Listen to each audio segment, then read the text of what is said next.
Em uma decisão histórica, o governo dos Estados Unidos decidiu apoiar a suspensão temporária dos direitos de propriedade intelectual das vacinas contra a Covid-19. O objetivo é facilitar a ampliação da produção pelo mundo, e a representante comercial do país, Katherine Tai, afirmou em um comunicado que essa é uma crise de saúde global. Portanto, as circunstâncias extraordinárias da pandemia exigem medidas extraordinárias. A reivindicação pela dispensa de regras do acordo sobre aspectos dos direitos de propriedade intelectual relacionados ao comércio, os chamados TRIPS, é uma vitória para países em desenvolvimento. Se aprovada, ela permitiria que fabricantes de genéricos ou outros laboratórios fizessem mais vacinas. E isso é bastante importante, especialmente se nós considerarmos projeções internacionais que dão conta que a maioria dos países pobres precisará esperar pelo menos até 2023 para vacinação em massa. E é nesse cenário que Índia e África do Sul vêm defendendo desde outubro do ano passado na Organização Mundial do Comércio a quebra das patentes das vacinas, sob o argumento de que suspender os direitos das empresas farmacêuticas poderia permitir uma rápida expansão da produção. E, de fato, mais de 100 países de baixa e média renda se mobilizaram em apoio a essa proposta. No ano passado, o Brasil, representado pelo agora ex-chanceler Ernesto Araújo, se colocou contra a possibilidade. Mais recentemente, o país vem se juntando a um grupo de outras nações consideradas uma espécie de terceira via, nem totalmente a favor, nem totalmente contra a ação. O Brasil faz parte de um grupo de países que está tentando procurar uma solução intermediária, uma solução factível, inclusive com liderança da nova diretora-geral da OMC, nigeriana Ngozi Okonjo-Iweala. Fazemos parte dessa tentativa de criar essa ponte, digamos, entre diferentes interesses, com a ideia de haver uma coordenação geral, mundial, para que haja uma produção mais coordenada de vacinas, sem a necessidade de uma quebra generalizada de patentes, que poderia desarticular todo o sistema de propriedade intelectual, um sistema que funcionou bem, está funcionando bem, que permitiu que, em tempo recorde, várias empresas chegassem com vacinas ao mercado. Não há indícios de abuso de preços, porque não há monopólio. E é por isso que a decisão do governo norte-americano é bastante turbulenta e causa uma reviravolta no cenário internacional. Esse reposicionamento foi bastante criticado pela indústria farmacêutica. Mas afinal, quais são as proteções existentes? E qual será o impacto de sua queda? É sobre isso que falamos aqui no Direto ao Ponto. Hoje é dia 6 de maio e eu sou Eric Halp. Bem-vindos!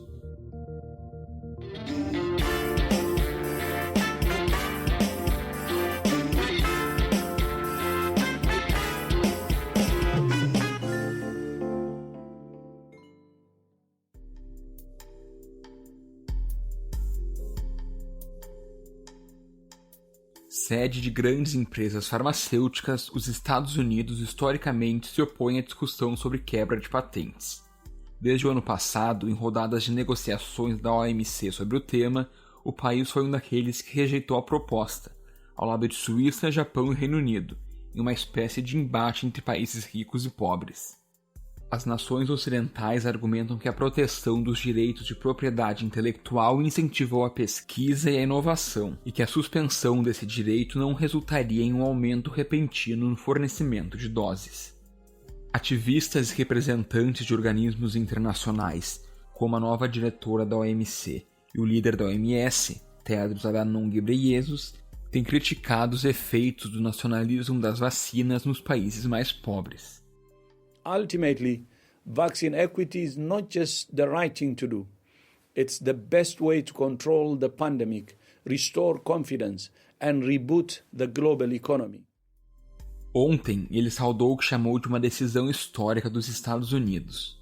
Políticos do Partido Democrata também argumentam que o governo norte-americano ajudou a financiar o desenvolvimento de alguns imunizantes com verba federal e, portanto, deveria usar a quebra de patente para pressionar as empresas a transferir tecnologia para outros países com capacidade de produção.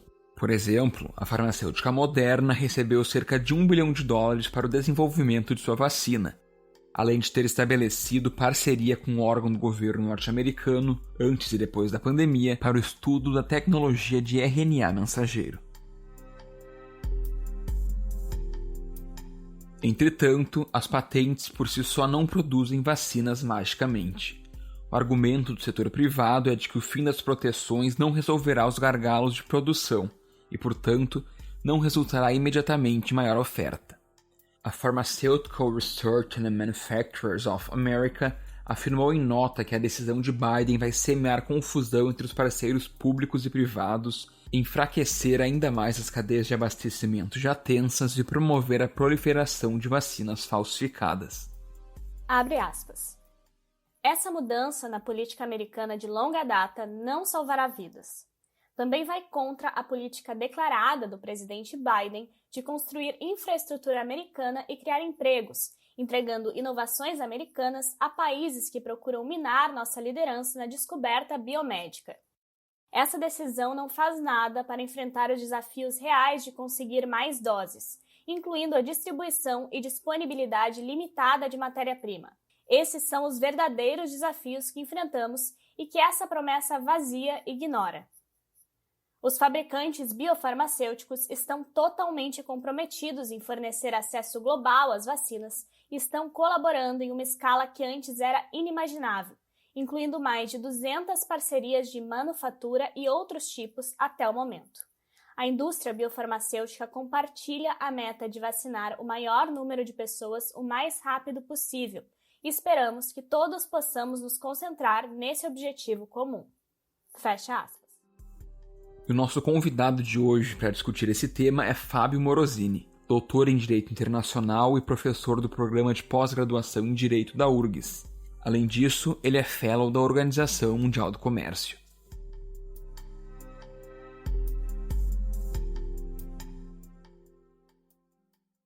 Fábio, bem-vindo. Obrigado, Eric.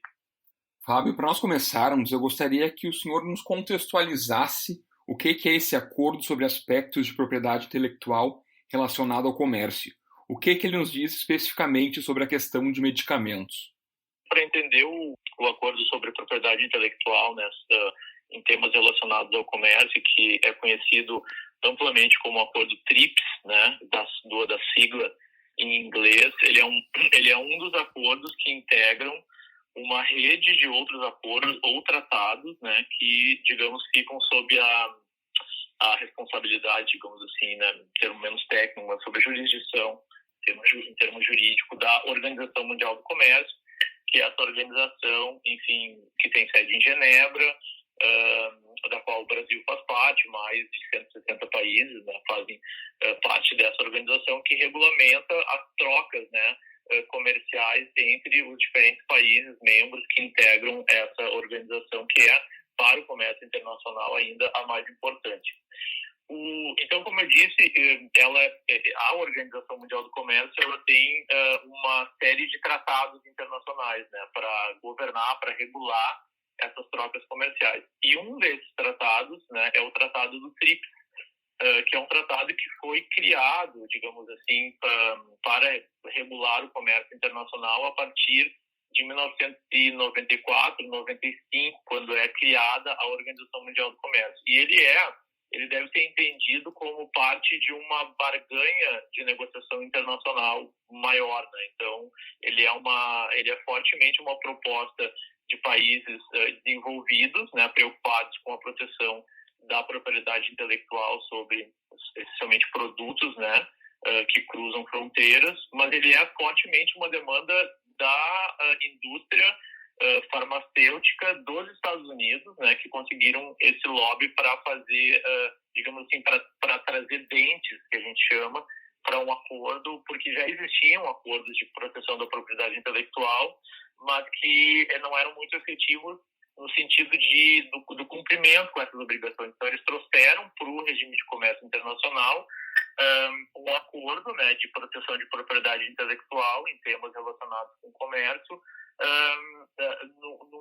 para um ambiente que é conhecido como tendo dentes, no sentido com um cumprimento mais efetivo. Então, mas ele é um resultado de um processo de barganha em que os outros países, sobretudo países em desenvolvimento, aceitam a entrada e aceitam esse tratado como parte, né, das normas da OMC, em troca de outras, enfim, em troca, né, dentro desse processo negocial de barganhas, em troca, por exemplo, como a entrada da regulamentação de agricultura, né, na OMC, que é uma pauta importante para países em desenvolvimento. Então, acho que esse é o primeiro ponto que tem que ser compreendido. Assim, esse acordo ele é parte do direito internacional da Organização Mundial do Comércio, mas ele é um produto, né, de um grupo de interesses muito facilmente identificado, né, Europa também, né, Estados Unidos, sobretudo os Estados Unidos, que trazem esse tema para a agenda, né, a proteção mesmo de medicamentos, que você fala aqui, não, por que isso é importante se tem uma regulamentação específica para medicamentos.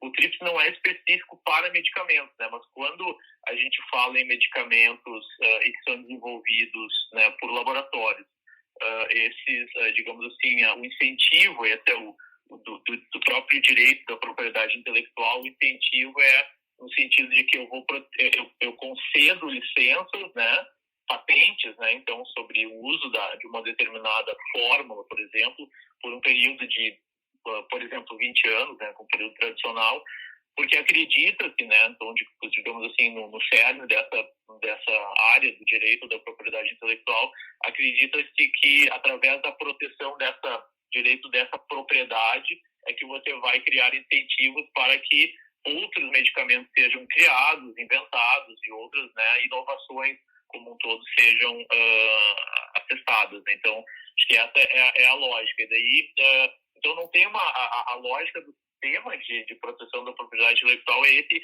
e dentro dessa lógica, claro que existem a preocupação com os fármacos, né?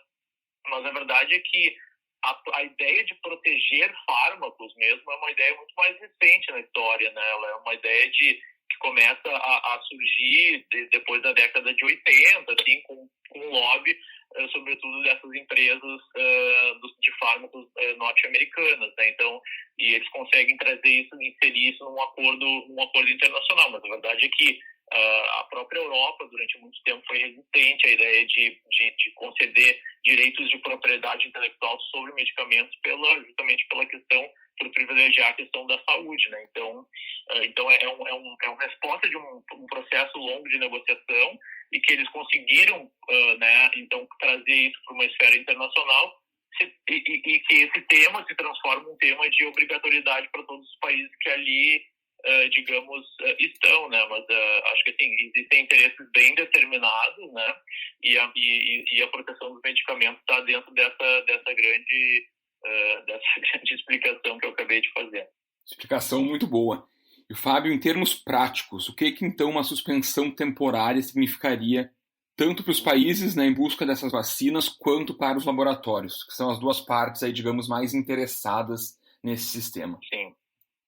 Bom, então, em termos práticos, na verdade, a gente chama de waiver, né, que é essa suspensão justamente dos efeitos do acordo, do direito, nesse caso específico, né, o que permitiria, na verdade, com que países, né, pudessem, digamos, usufruir dessa engenharia, né, nesse caso específico da engenharia da produção dos fármacos, né, sem que eles tivessem que pagar, né, os laboratórios que hoje são identificados como aqueles laboratórios responsáveis pela criação das respectivas vacinas, né? Então, você basicamente você quebra, o termo técnico é você quebra a patente, né? Temporariamente, acho que isso tem que ser dito também, não é para sempre, mas temporariamente, porque é uma emergência, você é autorizado pelo direito internacional a quebrar a patente, né? E com isso, você, temporariamente também, reduz os lucros dessas empresas, né? E o aspecto positivo, qual é o impacto que isso tem nos consumidores? Tem um impacto tremendo nos consumidores e benéfico, eu vejo, né? Sobretudo olhando para esse tema a partir de uma perspectiva de países em desenvolvimento, como é o caso do Brasil, né? É absolutamente, enfim, é fundamental, na verdade, né, que essas populações tenham acesso à medicação. Quando você olha para os Estados Unidos, vários países da Europa com um programa de vacinação super avançado, né, com acesso à vacinação, não só mais a grupos prioritários há muito tempo, né? Então, assim, digamos assim, é uma necessidade que a gente tem, né?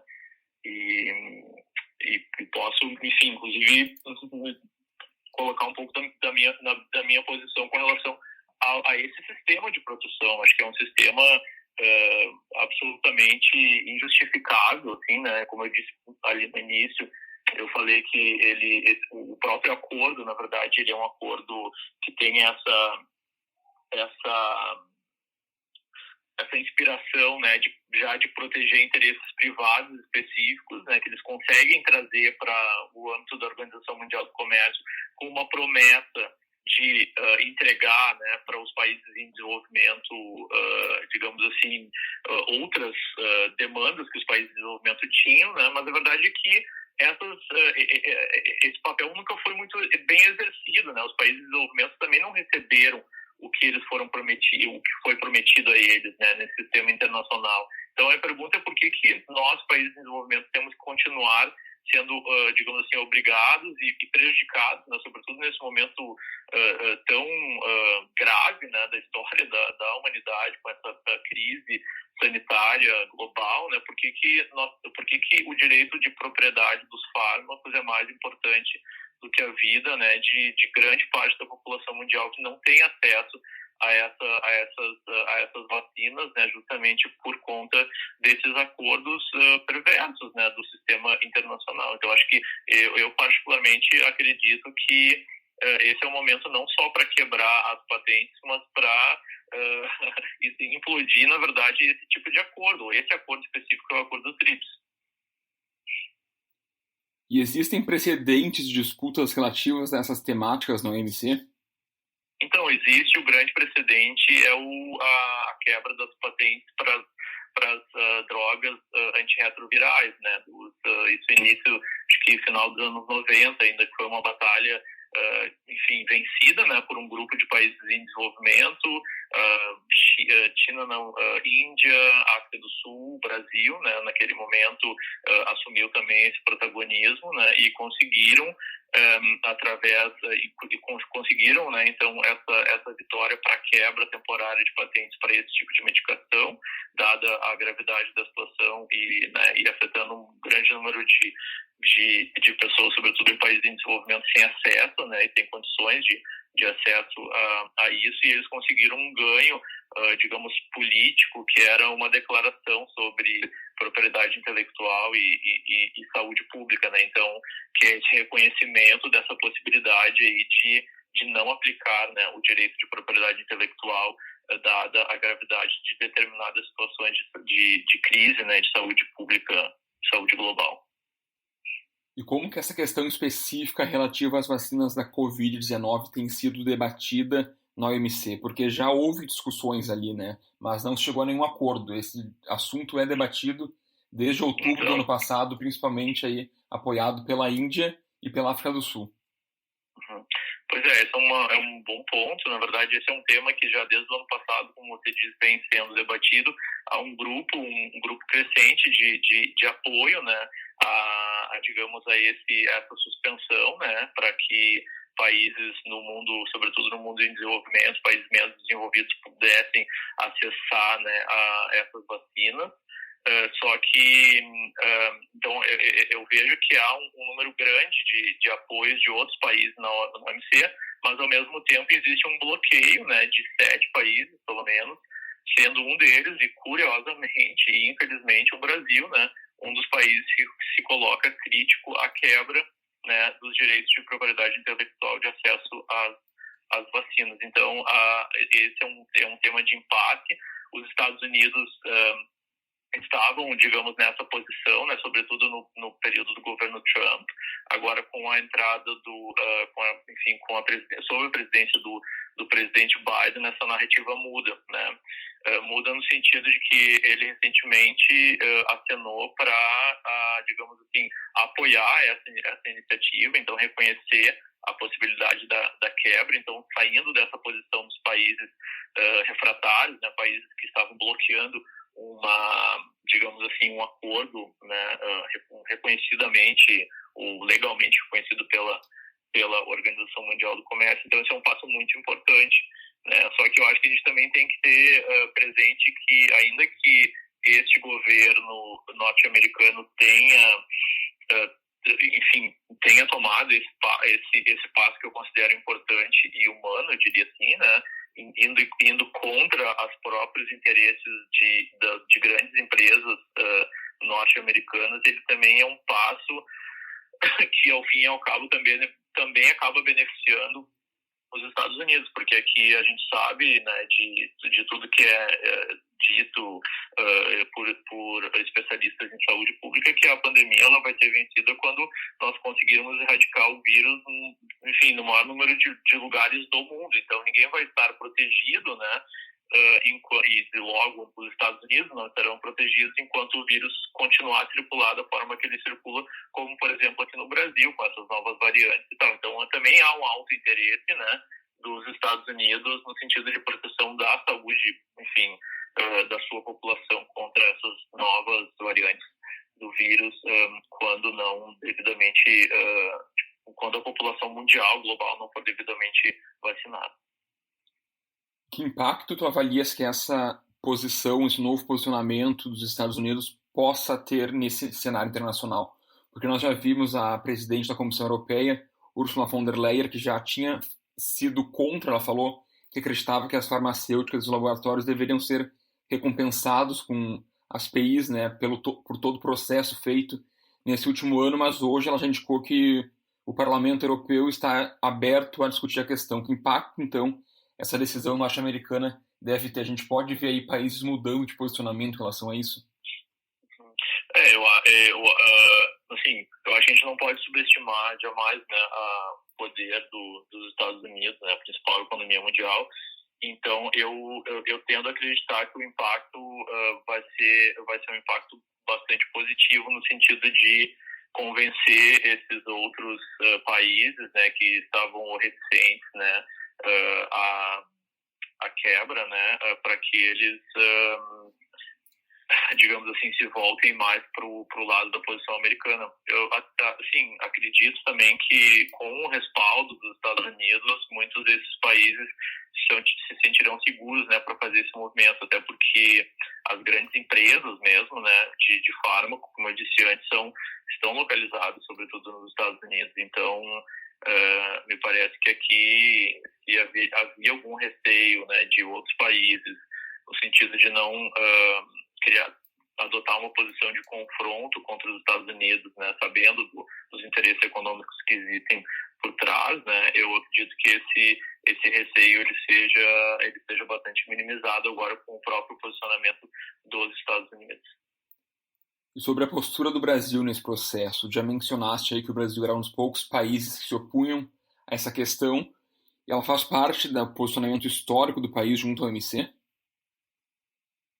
Pois é, o posicionamento do Brasil na Organização Mundial do Comércio, ele mudou muito, né, sobretudo nessa última, na gestão do presidente Bolsonaro. A gente viu grandes retrocessos acontecendo, né, na posição brasileira. Acho que a primeira delas foi a saída. O Brasil, como um país em desenvolvimento, ele tinha uma prerrogativa de autodeclarar-se, né, país em desenvolvimento para fins de tratamento diferenciado, né, com prazos mais alargados, enfim, com uma série, digamos assim, de benefícios, né, que países em desenvolvimento podem gozar no âmbito da Organização Mundial do Comércio. E daí, como parte de uma barganha maior aqui, que era o interesse do Brasil de entrar na OCDE, que é uma outra organização econômica, né, o governo brasileiro fez esse aceno, enfim, deixando, né, de integrar, assim, o seu desejo de deixar de gozar dos benefícios, né, do tratamento especial diferenciado para países em desenvolvimento, né? E junto disso ele também acabou se afastando de pautas, né, que eram pautas que foram historicamente defendidas pelo país, como, por exemplo, a pauta, né, da quebra das patentes para fins de saúde pública, como foi o exemplo que eu acabei de dar da participação do Brasil, né, no âmbito da Declaração sobre Saúde Pública, e que acabou, enfim, conferindo o direito de quebra para medicamentos antirretrovirais. Então, é curioso e como brasileiro, eu digo triste, né, para quem estuda esse tema há muitos anos, ver que o Brasil está no lado, enfim, que não faz nenhum sentido, né, o Brasil está no lado dos países que defendem a permanência do sistema como ele é, e que, ao fim e ao cabo, né, impedem uma circulação facilitada das vacinas, inclusive para o território brasileiro, que é seguramente um dos lugares em que a gente mais precisa essa imunização, né? Então, eu diria que é bastante lamentável esse posicionamento, e eu gostaria de acreditar que agora, com a mudança da posição americana, né, ainda que não haja mais um alinhamento da atual presidência com o governo americano a partir da saída do presidente Trump, gostaria de acreditar que o Brasil mude o seu posicionamento para se alinhar, né, com os países que estão a defender a circulação das vacinas, ainda que temporariamente descumprindo ou, enfim, utilizando-se dessa possibilidade legal, digamos assim, de suspensão dos direitos de propriedade intelectual sobre vacinas. Fábio, muito obrigado pela tua participação aqui. Obrigado a você, Eric. Um prazer.